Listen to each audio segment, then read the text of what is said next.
নমস্কার।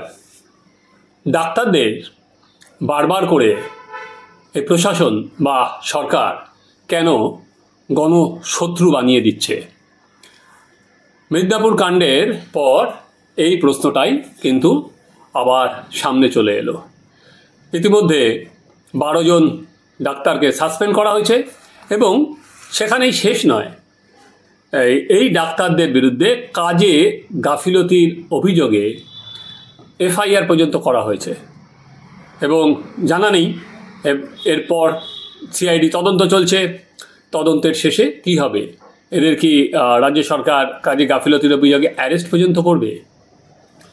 দেখুন, 9 আগস্ট থেকে আজকে হচ্ছে জানুয়ারি মাস মাঝামাঝি, বারবার করে আমরা যেটা দেখছি সেটা হচ্ছে ডাক্তার এবং রাজ্য সরকার প্রশাসনের সংঘাত চরম পর্যায়ে পৌঁছে গেছে।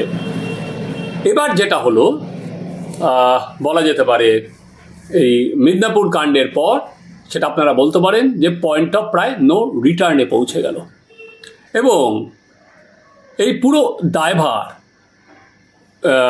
যে মামুনির মৃত্যু পুরোটা ফেলে দেওয়া হলো এই ডাক্তারদের ঘাড়ে।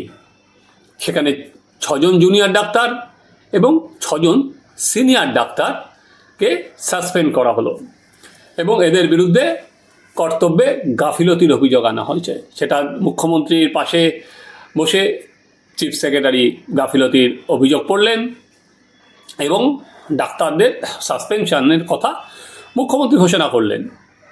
13 জন ডাক্তারকে 13 জনকে নিয়ে একটা তদন্ত কমিটি গঠন করা হয়েছিল। সেই তদন্ত কমিটির রিপোর্টের ভিত্তিতে এই সিদ্ধান্ত বলে জানালেন মুখ্যমন্ত্রী। এর প্রশ্নটা কিন্তু আমি যেটা তুলতে চাইছি সেটা হচ্ছে, সরকার কি একেবারে পিন পয়েন্ট করতে পেরেছে? একটা হচ্ছে সিনিয়র ডাক্তারদের গাফিলতি। এ বিষয়ে কোনো সন্দেহ নেই, সেদিন কোনো সিনিয়র ডাক্তার উপস্থিত ছিলেন না, একমাত্র আরএমও ছাড়া। আরএমও নিজে গিয়েছিলেন। তো সিনিয়র ডাক্তারদের গাফিলতি একরকম, আর তার জেরে এই যে মৃত্যু, সেটা কি পিন পয়েন্ট করা গেছে?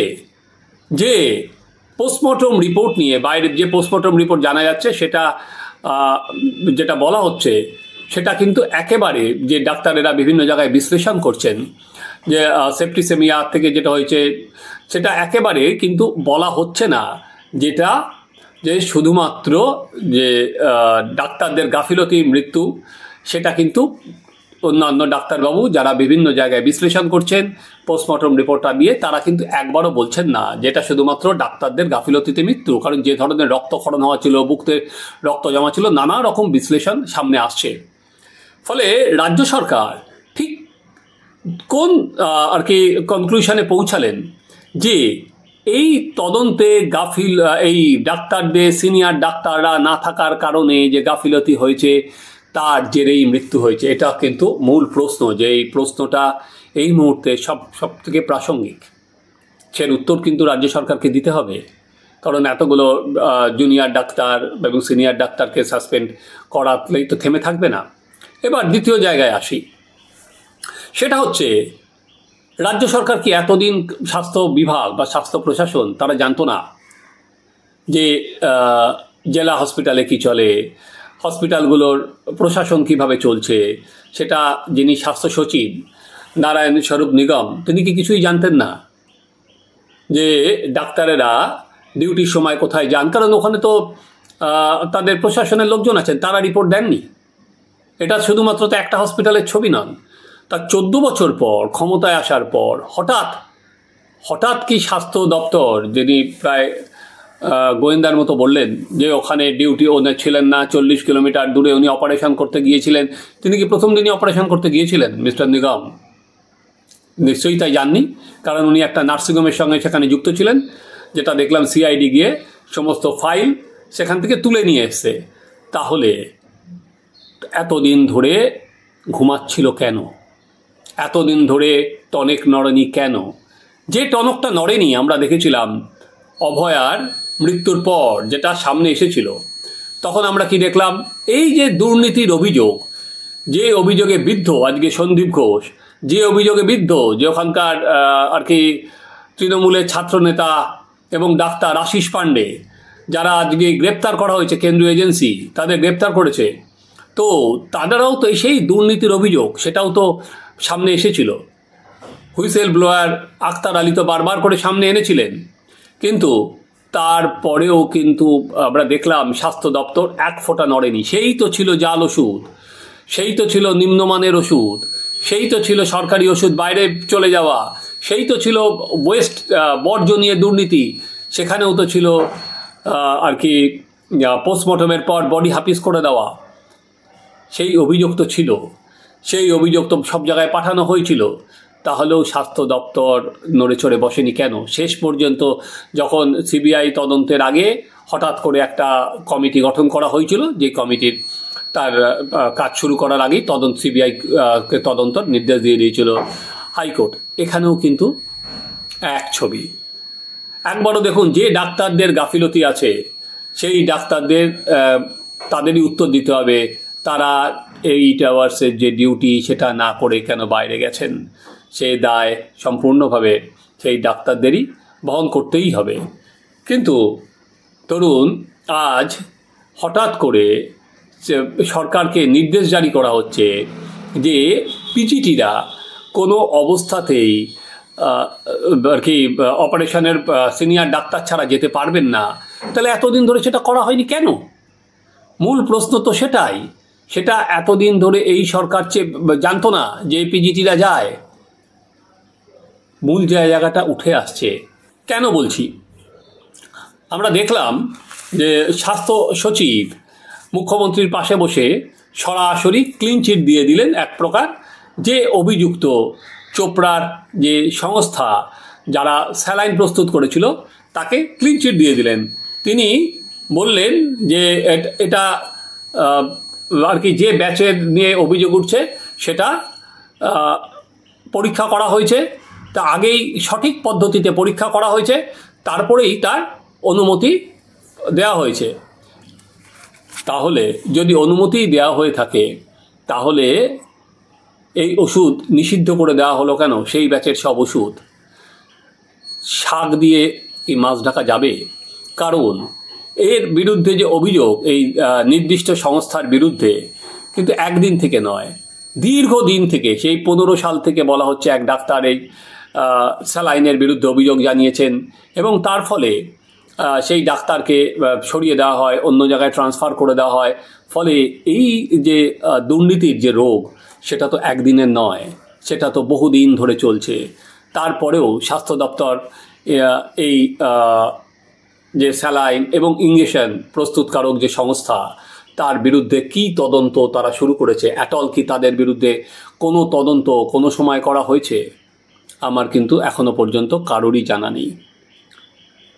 তাহলে শুধুমাত্র ডাক্তারেরাই দায়ী। এখানে দাঁড়িয়ে ওই ওষুধ প্রস্তুতকারক সংস্থার কোনো দায়িত্ব নেই। সেখানে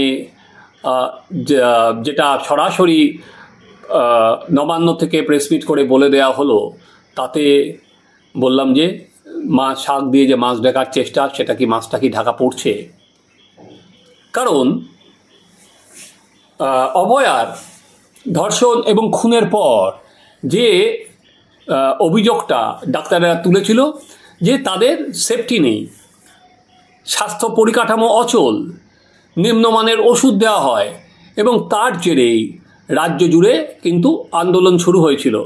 সেখানে প্রথম দিকে সরকার অনেকটা ব্যাকফুটে ছিল, কারণ তারা বুঝে উঠতে পারেনি যে এত মানুষ এই আন্দোলনের সঙ্গে জুড়ে যাবে, এবং এই যে স্বাস্থ্য পরিকাঠামো নিয়ে যে কথা হচ্ছে, এই যে নিম্নমানের যে কথা হচ্ছে, সেটা কিন্তু সরকারের কাছে যথেষ্ট বিড়ম্বনার বিষয়। কারণ এই যে স্বাস্থ্য পরিকাঠামো, বিশেষ করে সেটা গ্রামের মানুষ, তারা গরিব মানুষগুলো যায়, যেটা হচ্ছে এই সরকারের অন্যতম ভোট ব্যাংক, সেই জিনিসটাই সরকারের নড়ে গেছিল, এবং চাপের ফলে তাকে অনেক আর কি তেতো ওষুধ হজম করতে হয়েছিল বা গিলতে হয়েছিল, পুলিশ কমিশনারকে সরাতে হয়েছিল, এবং নানা রকম এসওপি তৈরি করতে হয়েছিল। জানা নেই এতদিন ধরে যে সেই কোন এসওপিগুলো কতটা মানা হচ্ছে বা মানা হচ্ছে না। ধরুন এই যে সমস্ত প্রসূতিদের নিয়ে আসা হলো হচ্ছে মিদনাপুর থেকে আজকে কলকাতায়। তো সেখানে মিদনাপুর তো ঢাকঢোল পিটিএস বিশাল হসপিটাল বলা হচ্ছে, সে নেফ্রোলজি ডিপার্টমেন্টটা নেই কেন? মূল প্রশ্ন, ওদের নিয়ে আসতে হলো কেন? তার মানে ওখানে চিকিৎসার পরিষেবাটা ঠিকমতো হচ্ছে না। আজকে শুধু ডাক্তারদের ঘাড়ে রেখে যদি বন্দুকটা দাগ করা হয়, তাহলে কি নিজেদের ধরুন যে অভিযোগগুলো তাদের বিরুদ্ধে উঠছে সবকটা কি মুছে দেওয়া যাবে, ইরেজ করে দেওয়া যাবে? এবার সরকার যে পদ্ধতি অবলম্বন করেছে সেটা হচ্ছে attack is the best defence. আগের বার সরকার যথেষ্ট ডিফেন্সিভ ছিল। এবার মুখ্যমন্ত্রী কালকে বললেন যে মানুষের জবাব চাওয়ার অধিকার আছে এই ডাক্তারদের কাছে, এবং এদের যাদের সাসপেন্ড করেছেন এদের আর কোনো এই কাজ করার তারা যোগ্যই নন। তাহলে তারা কি হবে? এই যে 6 জন জুনিয়র 6 জন সিনিয়র, এদের তার মানে কি ডাক্তারি থেকে সরিয়ে দেওয়া হবে পরবর্তীকালে? এদের কি জানি না তদন্তের ধাপ কী হবে, কারণ এটা তো অনেকটাই বোঝা যাচ্ছে যে রাজ্য প্রশাসন তদন্ত রিপোর্ট বলার আগেই সেটা তৃণমূলের মুখপত্র সেই কি হয়েছে বা না হয়েছে, পুঙ্খানুপুঙ্খ কারা ছিলেন না ছিলেন সব ওনারা বলে দিচ্ছেন। তার ফলে মিলে যাচ্ছে। ফলে এই যে ডাক্তার, সে তাদের কি এর পরের আর কি অভয়াকাণ্ডের যে জায়গা ছিল, যে ডাক্তারেরা কাছে সরকার অনেক ডিফেন্সিভ হয়ে গেল, এবার সরকার অনেক বেশি অ্যাগ্রেসিভ। কিন্তু সন্দেহ, দেখুন অ্যাগ্রেসিভ বা ডিফেন্সিভ এটা সরকারের বিষয়, কিন্তু মূল যে জায়গা সেটা হচ্ছে গরিব মানুষগুলো যাতে চিকিৎসা পায়। এই 5টা বা 12টা ডাক্তারকে সাসপেন্ড করলেই সরকারি স্বাস্থ্য পরিকাঠামো ঠিক হয়ে যাবে তো? যে ওষুধের নিম্ন মান নিয়ে কথা হচ্ছে সেগুলো ঠিক হয়ে যাবে তো? এবং কেন প্রশ্নটা উঠছে সেটা হচ্ছে, দেখুন এই অভয়ার আন্দোলনের অন্যতম যে মুখ ছিল যে ডক্টর আশরাফুল্লাহ নাইয়া, তার কাকদ্বীপের বাড়িতে পর্যন্ত সল্টলেক থেকে পুলিশ পৌঁছে গেল ওখানে। এর কারণ কি? কারণ বলা হচ্ছে সে নিজেকে ইএনটি সার্জন হিসেবে দেখিয়েছে, সে সার্জন নয়। সে কি দেখিয়েছে বা না দেখিয়েছে পুলিশ তো তাকে জিজ্ঞেস করতে পারত।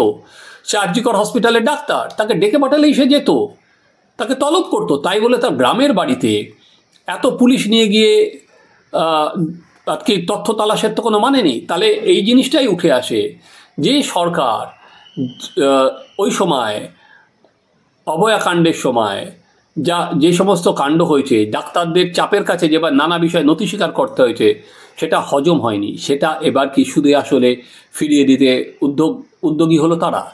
আলটিমেট যেটা হলো সেটা ইতিমধ্যেই মিদনাপুর মেডিকেল কলেজের জুনিয়র ডাক্তাররা অবস্থানে বসে গেছেন, কর্মবিরতি শুরু হয়ে গেছে। এরপরে জানা নেই এটা আমি যখন এই প্রতিবেদন করছি কলকাতার এই আর কি অন্য হসপিটালগুলোতে সেটা হবে কিনা। ফলে যে সংঘাত চরম পর্যায়ে যাচ্ছে সেটা সামাল দেওয়া যাবে তো? শুধুমাত্র যে ডাক্তারদের গণশত্রু বানিয়ে আলটিমেট সরকারকে কি লাভ হবে? আর কারণ চিকিৎসা পরিষেবা ঠিকভাবে দেওয়া যাবে তো? আগেরবারও কিন্তু যখন জুনিয়র ডাক্তারেরা এই কর্মবিরতি করছিল তখন বারবার করে বলা হচ্ছে যে গরিব মানুষরা এদের জন্য চিকিৎসা পাচ্ছে না, কেউ মারা গেলে এদের দায় নিতে হবে। ফলে আগামী দিনে এই সংঘাত যে চরমে উঠবে সে বিষয়ে কোনো সন্দেহ নেই। এবার দেখার স্নায়ুর যুদ্ধে এবার কে এগিয়ে থাকে, কে পিছিয়ে থাকে। আপনারা দেখতে থাকুন এই চ্যানেল, আমাদের চ্যানেল সাবস্ক্রাইব করুন, আপনাদের মতামত জানান।